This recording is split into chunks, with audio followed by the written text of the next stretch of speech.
A continuación voy a hacer una breve presentación sobre los puntos principales de la enfermedad causada por el nuevo coronavirus, es decir, la COVID-19. La presentación la dividiré en los puntos más importantes que creo que son interesantes tanto a nivel de medicina básica, de fundamentos de medicina, como de divulgación y de conocer qué es la enfermedad. En primer lugar, la epidemiología, luego un poquito los mecanismos de enfermedad, cómo se produce, qué hace el virus en nuestro cuerpo. Luego, con un poquito más de detalle, los síntomas y la evolución, el pronóstico, unas pinceladas de diagnóstico y tratamiento que interesan mucho. Y finalmente, unos mensajes sobre la desescalada, este concepto que tanto se maneja ahora, y la salida del confinamiento. Muy importante que esto es a fecha de hoy, 23 de mayo, porque esto está cambiando continuamente y lo que decimos ahora en una semana puede ser diferente y en un mes seguro que tendremos mucha más información. Lo primero, la epidemiología. La enfermedad ha golpeado muy fuerte en España. Según los datos del Ministerio de Sanidad, actualizados a 21 de mayo, hay 233.000 casos con PCR positiva, que probablemente sean muchos más casos reales, pero no diagnosticados. 120.000 hospitalizados, 11.500 en la UBI y 28.000 fallecidos. Los pacientes en la UBI, lógicamente, son correctos, pero puede haber más fallecidos en su domicilio o por otras causas que no estén computados, de forma que las cifras tanto de casos como de fallecidos se quedan cortas. Esto es muy importante para estimar la mortalidad. Vemos también que la distribución ha sido muy diferente según las diferentes zonas de España. Madrid ha sido muy afectado, pero otras comunidades han tenido muchos menos casos. Como decía, probablemente hay muchos más casos y esto lo hemos visto con un estudio de seroprevalencia, de ver quién tiene anticuerpos. Los porcentajes son mucho más altos. Es decir, la media ha sido aproximadamente el 8 o 10%, lo que quiere decir que casi el 10% de la población española, al menos, porque los anticuerpos también pueden haber fallado, al menos el 10% de la población se ha infectado por el virus. Lógicamente, los casos entonces no serían estos. Un 10% de la población son casi 3-4 millones de personas y diagnosticados tenemos 233.000. Esto es importante para que veamos el impacto de la enfermedad y lo que está afectando. ¿Y cómo lo ponemos esto en perspectiva? Bueno, pues vamos a ver causas frecuentes de muerte, por ejemplo, el cáncer de pulmón y el cáncer de mama.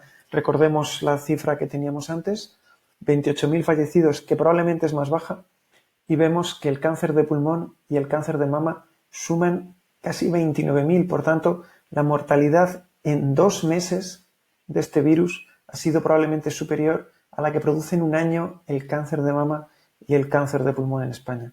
Estamos hablando de unas cifras de mortalidad tremendas y que han llevado al extremo y prácticamente al colapso a nuestro sistema sanitario.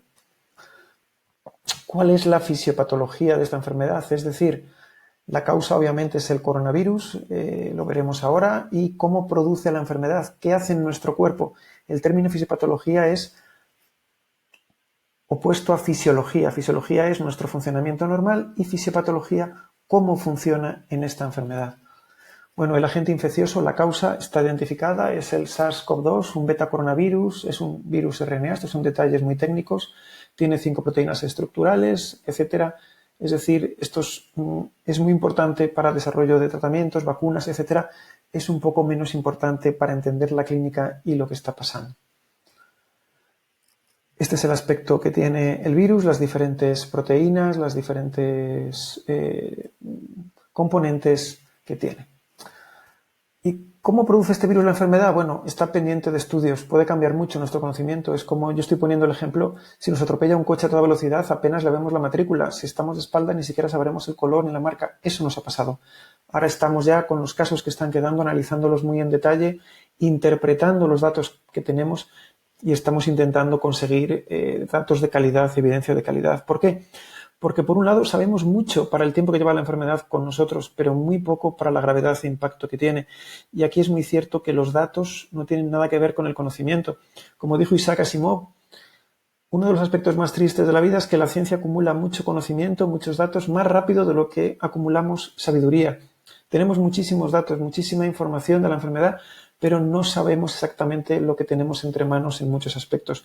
Probablemente sea la enfermedad en la historia de la medicina de la que hay más datos en menos tiempo, pero a la vez estamos perdidos en muchos aspectos. Entonces, ¿qué hace este virus? ¿Cómo nos pone enfermos? Que esto es lo que significa fisiopatología. El SARS-CoV-2 invade las células de las vías aéreas respiratorias, nariz, nasofaringe, pulmones, y puede afectar a otros órganos, como el corazón, el hígado, etc. La respuesta inflamatoria que hace es muy variable. Hay gente completamente asintomática y gente, en cambio, que se pone muy grave y tiene una afectación inflamatoria tremenda. Produce una inflamación a nivel local y a nivel sistémico. La inflamación siempre produce daño celular y daño en los órganos. ¿Qué puede producir? Lo veremos con más detalle los síntomas. Por ejemplo, en la mucosa nasal, congestión nasal. También produce mucha anosmia, que esto no está claro si es por daño en la mucosa nasal o por un neurotropismo que afecte al bulbo olfatorio, a las neuronas que transmiten directamente las señales del olfato. No está claro en este momento. Produce neumonía, que es lo que marca el pronóstico, es lo que hace que esta enfermedad sea más grave. También en algunos pacientes produce miocarditis, hepatitis, puede inflamar diversos órganos. ¿Por qué? Porque produce fiebre y una elevación general de reactantes de fase aguda, de proteínas que vemos en sangre y que nos muestran que hay mucha inflamación, como la proteína C reactiva, que es diferente de la PCR que usamos para detectar el virus, o la ferritina. Son los marcadores de inflamación que más estamos usando en esta enfermedad. Se ha acuñado el término, porque antes casi no existía, o no se usaba, la tormenta de citocinas para definir esa inflamación sistémica. Las citocinas son mediadores de la inflamación que suben mucho en sangre y que pueden inflamar muchos órganos.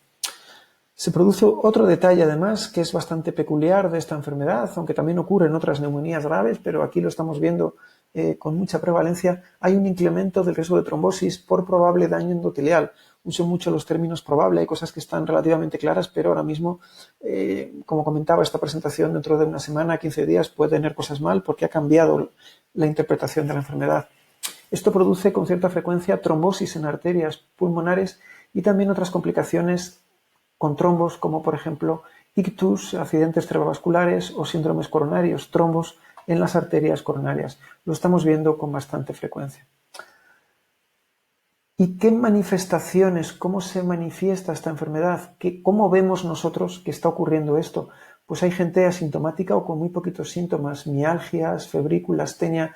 Estos son los pacientes que son la mayoría en los que se dice que es como una gripe, porque tienes unos síntomas parecidos y que reflejan una inflamación de bajo grado, pero sin que se produzca un daño importante en otros órganos, por ejemplo, una neumonía. Si hay neumonía, las manifestaciones pueden ser síntomas como disnea, tos, hemoptisis. En la auscultación pulmonar podemos escuchar crepitantes y contaremos taquipnea. El paciente respira muy rápido porque le cuesta respirar, tiene dificultad respiratoria y respira más veces de lo normal, que es lo que se llama como taquipnea.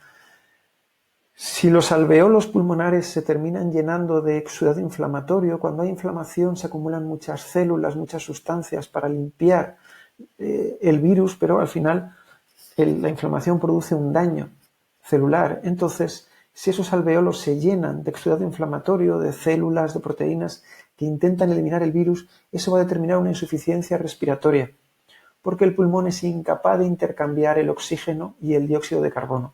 La función principal del pulmón es coger oxígeno, pasarlo a la sangre y expulsar dióxido de carbono. Si los pulmones se llenan de un exudado inflamatorio, de una sustancia de glóbulos blancos, de proteínas que intentan eliminar el virus, que son como el ejército que acude para eliminar el virus, esa inflamación produce una insuficiencia respiratoria que se manifiesta por una hipoxemia. Vemos que el oxígeno en sangre, la presión arterial de oxígeno en sangre baja por debajo de 60 milímetros de mercurio, lo que nos determina que hay insuficiencia respiratoria. Y en la radiografía de tórax veremos un infiltrado pulmonar. Por tanto, dos pruebas básicas en esta enfermedad son una gasometría o una pulsioximetría que nos permite estimar la saturación de oxígeno y una radiografía que nos permite ver si hay o no infiltrado pulmonar. ¿Qué más vemos en esta enfermedad? En los análisis, bueno, vemos por ejemplo un incremento de una enzima, la láctico deshidrogenasa, por daño celular en los tejidos. Esta enzima se eleva en cualquier daño tisular, en un infarto renal, en un infarto miocárdico, etc. Y luego vemos una respuesta de fase aguda general, fiebre, anorexia, pérdida de apetito, pérdida de peso. Como cualquier proceso inflamatorio grave, produce fiebre y pérdida de peso. También se elevan en sangre elevación de proteína C reactiva y ferritina. Y muy característico, salvo que haya una sobreinfección bacteriana, la procalcitonina, que es un marcador típico de infección bacteriana, está normal. Es decir, un paciente con incremento del LDH, con linfopenia, con aumento de ferritina, de PCR, con fiebre y con una neumonía, en este momento lo más probable, con mucha diferencia, es que tenga una COVID-19, una neumonía por SARS-CoV. Además, es muy habitual que estos pacientes eleven dímeros D por esa alteración endotelial y esa posibilidad de que sea un estado procoagulante. También se produce en muchos casos una miocarditis o una pericarditis. Esto está pendiente de terminar de filiar, de estudiar, pero sí que se ve en muchos casos una elevación de troponina, que es un marcador de daño miocárdico. Y también vemos en ocasiones un daño hepático manifestado por elevación de transaminasas AST y ALT. Y otras manifestaciones dependiendo del órgano afecto, que las veremos luego un poco más detalle en los síntomas. Por tanto, vemos que la clave es inflamación. Inflamación en el pulmón, inflamación en la mucosa nasal y también respuesta de fase aguda general con fiebre, pérdida de peso, elevación de marcadores, LDH por daño en los tejidos, linfopenia, porque se altera la respuesta inmune en lo que está respondiendo frente al virus y luego se elevan los dímeros D, muy característico, y luego cualquier órgano se puede alterar dentro de esa inflamación sistémica, tormenta de citocinas. Y todo esto de forma un poco más sencilla, ¿qué síntomas da? Bueno, pues el COVID afecta especialmente a los pulmones, como hemos visto, y luego en cada persona puede dar diferentes manifestaciones y tiene un diferente pronóstico. Porque ¿qué más hace además de los pulmones esa infección que causa falta de oxígeno y neumonía? Bueno, pues en el cerebro puede producir ictus, como decíamos, por la trombosis, también dolores de cabeza, migrañas, convulsiones, conjuntivitis ocular, siempre inflamación, pérdida de gusto, y olfato, que es ageusia y anosmia. Aquí no está muy claro si es por daño directo de la mucosa o si es por neurotropismo, parece que es porque afecta a los nervios. En el corazón puede producir arritmias, trombos, en los riñones un fallo renal, en la piel da manifestaciones cutáneas, inflamatorias, esa tormenta de citocinas que al final está relacionado con todas las alteraciones, un cuadro digestivo, igual que hay muchos otros virus que dan un cuadro digestivo de diarrea, de náuseas y vómitos, también nos da con mucha frecuencia el coronavirus, perdón, y luego, muy importante en el sistema circulatorio, esa formación de coágulos y los fallos del hígado. Todo esto son las manifestaciones que pueden presentar los pacientes, los síntomas. Esto se ha estudiado ya. ¿Qué es más frecuente? Bueno, pues en un estudio que se puede acceder aquí, en un estudio británico con más de 10.000 pacientes, lo más frecuente que era la tos y la fiebre. Pacientes ingresados, esto es importante porque fuera del hospital hay mucha gente que casi no tiene síntomas, pero pacientes ingresados, sobre todo tos, fiebre, cortedad de respiración, que es la frase en inglés para decir disnea, fatigas como astenia, cansancio, es decir, falta de aire, shortness of breath, y en cambio tenemos la astenia. Los tres más frecuentes, disnea, fiebre y tos, y luego siguen astenia, confusión, tos, con expectoración, esta es tos seca, diarrea, vómitos, mialgia, dolor de pecho, cefalea, sibilancias, dolor de garganta, dolor abdominal, articular, congestión nasal, muy poco frecuente, pero más frecuente en gente más leve, hemoptisis, úlceras en la piel, un exantema, convulsiones, alteración de la pared torácica, sangrados, adenopatías, dolor ocular y conjuntivitis. Casi, como vemos, cualquier síntoma de cualquier órgano lo puede producir, aunque es cierto que algunos con muy poquita frecuencia, y lo más frecuente es tos, fiebre y disnea. Y ahora, ¿qué hace que unos pacientes tengan una forma más grave o menos? Bueno, la edad. Cuanto más edad, peor. El género parece que el sexo masculino produce una peor evolución. Determinados genes probablemente determinen una peor evolución, aunque todavía no los tenemos estudiados, pero sí que se ha visto que hay razas que evolucionan peor que otras. Por tanto, parece, juntando unas cosas y otras, que hay factores genéticos, aunque no los conozcamos claramente. Y, por supuesto, enfermedades previas, sobre todo problemas cardiovasculares o respiratorios. De forma muy general, de cada 100 personas que enferman, 80% tendrán síntomas leves o ni se enterarán de que tienen la enfermedad, y un 20% pueden tener síntomas graves. Ese 20% son los que van a evolucionar peor de acuerdo a estos factores, edad, género, genética, etc. ¿Y qué pacientes fallecen? Pues aproximadamente un 2-3%, pero hay que tener mucho cuidado porque estos datos, aunque son los oficiales del Ministerio, dependen mucho del número de casos. Si diagnosticamos más casos asintomáticos, la mortalidad baja. Entonces, aunque esto es el dato oficial, que ahora mismo está en la guía del Ministerio, la mortalidad global es desconocida y los datos son basados en casos hospitalarios. No sabemos cuántos pacientes han tenido en este momento COVID-19 en España.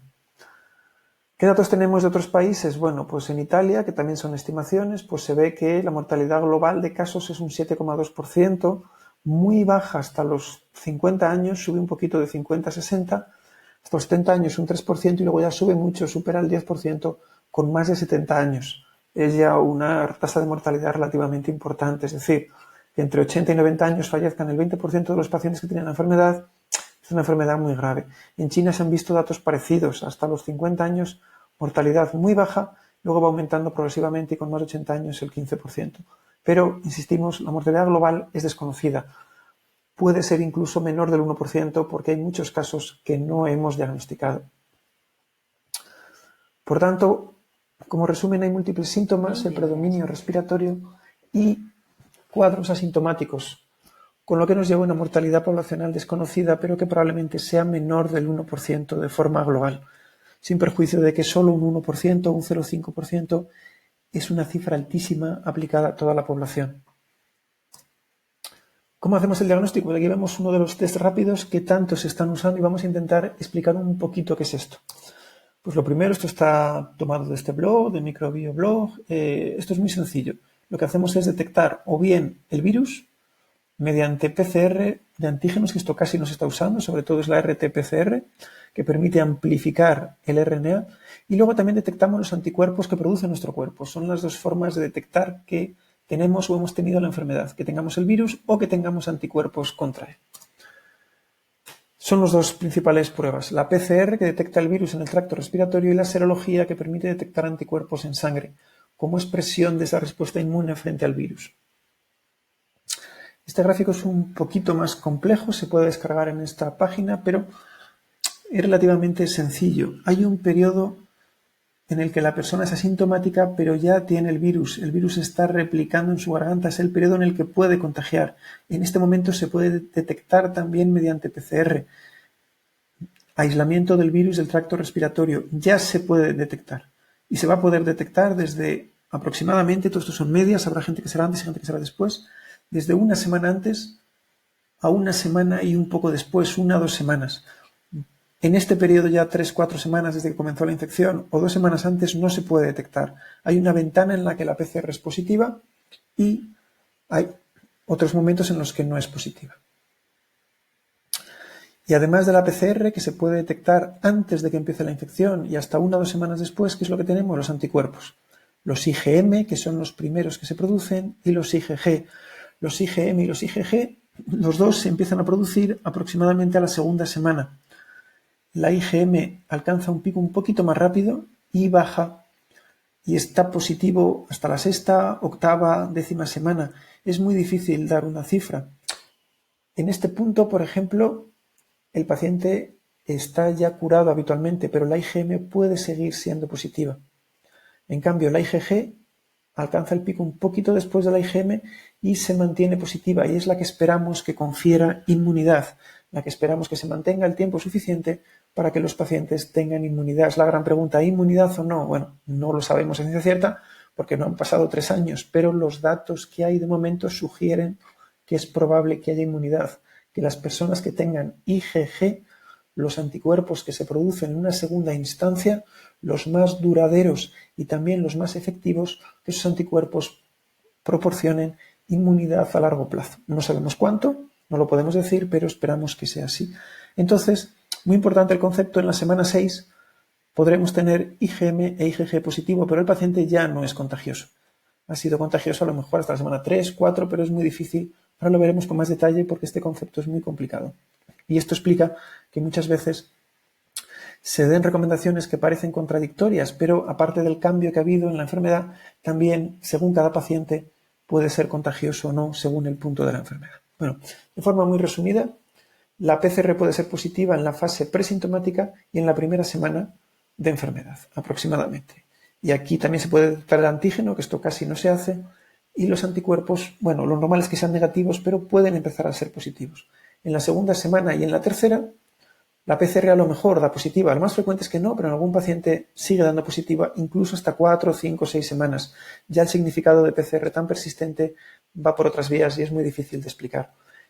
En la segunda semana, a los 8-14 días, se empieza a producir IgM, la IgG puede ser positiva o negativa, y en una tercera fase ya son positivas la IgM y la IgG, y con infección pasada la IgG será positiva, la PCR negativa y la IgM puede ser positiva o negativa. Muy importante, ahora se están haciendo los test rápidos. A alguien le sale positivo IgM e IgG. ¿Es contagioso? Pues si hace 5 semanas que tuvo los síntomas, probablemente no. ¿Pero cómo salimos de dudas? Haciendo la PCR. Si es positiva, puede ser contagioso y ser la fase aguda, y si es negativa, estamos aquí, en infección pasada. Esto es complejo, pero merece la pena verlo, porque ¿qué explica esa discrepancia? Porque a veces dice la gente, es que me han dicho 3 cosas distintas. Bueno, es que depende. Y a veces a un paciente le han dicho una cosa y a otro otra, que parece que es lo mismo, pero no lo es. ¿Por qué? Aquí vemos el antígeno, el anticuerpo y el anticuerpo IgG. Vemos, los pacientes asintomáticos transmiten la enfermedad muy poquito tiempo. Esta es la fecha de inicio de síntomas. Transmiten la enfermedad apenas 3-4 días y aquí la PCR será positiva. Los pacientes leves los pacientes leves transmitirán un poquito más la enfermedad, pero los graves y los críticos podrán tener PCR positiva y podrán tener el virus replicándose en el tracto respiratorio durante semanas. Estos pacientes son los que requieren aislamiento prolongado y aislamiento al salir del hospital. Por eso al salir del hospital recomendamos muchas veces 14 días más de aislamiento. Entonces aquí lo vemos. Primero lo determinamos con PCR, que en los asintomáticos leves suele ser positivo hasta el día 10, 12, casi con toda seguridad los primeros días y hasta el día 7. Luego en los leves pues lo normal es que vaya desapareciendo la positividad.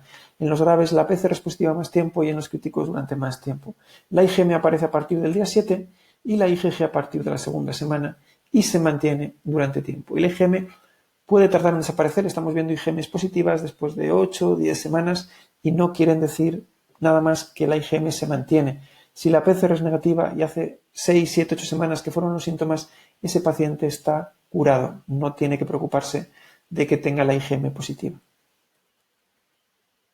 Por tanto, resumiendo, la PCR es válida en las fases iniciales de la enfermedad, la serología en la fase tardía, la IgM positiva no equivale a contagiosidad, equivale a IgM positiva, que hay que ver en qué punto nos encontramos de la curva, y que es difícil saber quién es contagioso y quién no, porque no tenemos herramientas más que la PCR. Entonces las recomendaciones de aislamiento, los protocolos pueden variar y a veces se recomiendan 28 días de aislamiento desde inicio de síntomas o PCR positiva en casos graves.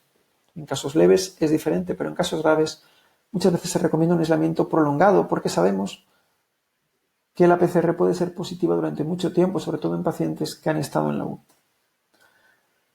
El entorno es cambiante y variable porque las pruebas varía su sensibilidad. Ojalá tuviéramos una prueba que sabemos que la aplicamos y si es positivo y si es negativo, pero no es así.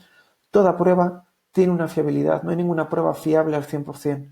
Entonces, tenemos pruebas cada vez más fiables y el entorno es cambiante, sabemos más o menos de la enfermedad. Bien, y vamos ahora con el tratamiento, que si en el diagnóstico tenemos poca información y es cambiante, el tratamiento ya es un poco más marcado. No existe ningún fármaco de eficacia claramente probada. Nos hacen falta ensayos clínicos que nos permitan saber qué hacer en esta enfermedad, cómo tratar. Así, debemos usar antivirales en fase inicial de la enfermedad. La cuestión es cuál, porque no está demasiado claro. Y en la segunda fase, esa fase de inflamación, que el virus ya ha invadido el pulmón y que produce esa tormenta de citocinas, ese distrés respiratorio, esa inflamación pulmonar, estamos usando inhibidores de la inflamación, corticoides, inhibidores de la IL-6, etc. Vamos ahora con un poquito más de detalle. En este momento estamos haciendo un tratamiento de acuerdo a la fisiopatología, es decir, a lo que está pasando. Por ejemplo, sabemos que el virus invade las células de las vías aéreas respiratorias, se replica y puede afectar a otros órganos. Entonces, usamos antivirales. El Dolquine parece que tiene un efecto antiviral, según algunos estudios, lopinavir, ritonavir y el remdesivir. A día de hoy, la evidencia existe fundamentalmente con remdesivir. Con los otros dos fármacos, la evidencia es muy escasa. No sabemos a ciencia cierta si funcionan. ¿Por qué se usan? Nos podemos preguntar. Bueno, si hay datos que sugieren que pueden hacer algo y hay estudios que no ven claramente que sea tóxico, en pacientes graves el beneficio puede superar al riesgo, pero esto está continuamente en evolución y en este momento probablemente del único antiviral que hay más evidencia es del Remdesivir. La respuesta inflamatoria, pues usamos por un lado antiinflamatorios como el paracetamol, como sintomático para la fiebre, pero luego para intentar frenar ese daño en el pulmón, esa tremenda neumonía que tienen estos pacientes, usamos inhibidores de citocinas, de esos mediadores de la inflamación, como inhibidores de la interleucina 6 o de la interleucina 1, o inhibidores de cinasas de vías inflamatorias y también corticoides, que es un fármaco antiinflamatorio muy potente. ¿Y qué usamos para ese incremento de riesgo de trombosis? Pues heparina de bajo peso molecular.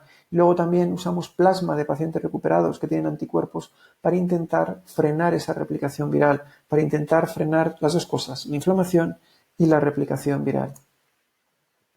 Por tanto, en el tratamiento podemos decir que hay ausencia de terapias claramente eficaces y que hay que investigar esta enfermedad para superar el abordaje basado en la fisiopatología, es decir, vemos que el cuerpo se inflama, damos un antiinflamatorio, nos parece que mejora a los pacientes, pero eso hay que validarlo mediante ensayos clínicos controlados, que es también lo que estamos haciendo, aunque es muy difícil por las características de esta enfermedad, pero es una obligación ética y moral en esta enfermedad, en este momento, hacer ensayos clínicos y hacer investigación para que para los pacientes que seguimos teniendo, y por si acaso hay otro brote, podamos tener hasta que llegue la vacuna tratamientos lo más eficaces posibles y que sepamos cuándo aplicarlos a los pacientes. Y al final unas pinceladas, ¿qué es la desescalada? Pues un término que se ha puesto de moda ahora mismo en este momento. Pues aquí vemos los casos. El pico se alcanzó en la segunda quincena de marzo. Aquí fue el arreón de casos, la llegada de casos y casos y casos a los hospitales. Aquí los hospitales colapsaron prácticamente o colapsaron del todo en algunos casos. Se llenaron todas las plantas del hospital de pacientes con COVID, había escasez de recursos en todos los sentidos, pero luego ha ido bajando. Ha ido bajando hasta el punto que, bueno, los casos nuevos cada día, los casos nuevos diarios por PCR han bajado mucho. Entonces, ¿estamos en condiciones de desescalada? Bueno, para esto hay informes técnicos, hay comités que lo están valorando en este momento. ¿Y qué podemos decir desde nuestro punto de vista como médicos clínicos? Es un entorno muy cambiante, como hemos dicho, en función de la situación epidemiológica. Varía cada semana y depende del lugar. En España, en cada zona, es diferente. Y estamos volviendo, muy importante, a una nueva normalidad. No podemos hacer lo que hacíamos antes porque el virus sigue existiendo en el ambiente. Hay transmisión comunitaria, se está transmitiendo. Cuando se deje de transmitir podremos hacer vida normal, pero en este momento no es así. Por tanto, hay medidas básicas que tenemos que acostumbrarnos y hacerlas parte de nuestra vida normal, de esa nueva normalidad que nos permitirá controlar el virus. Ojo a lo que hemos comentado antes, hay un 10% de prevalencia. Imaginemos que el test es un test malo y nos falta el doble de casos, que es un 20%. Sigue habiendo un 80% de personas que no han tenido el virus.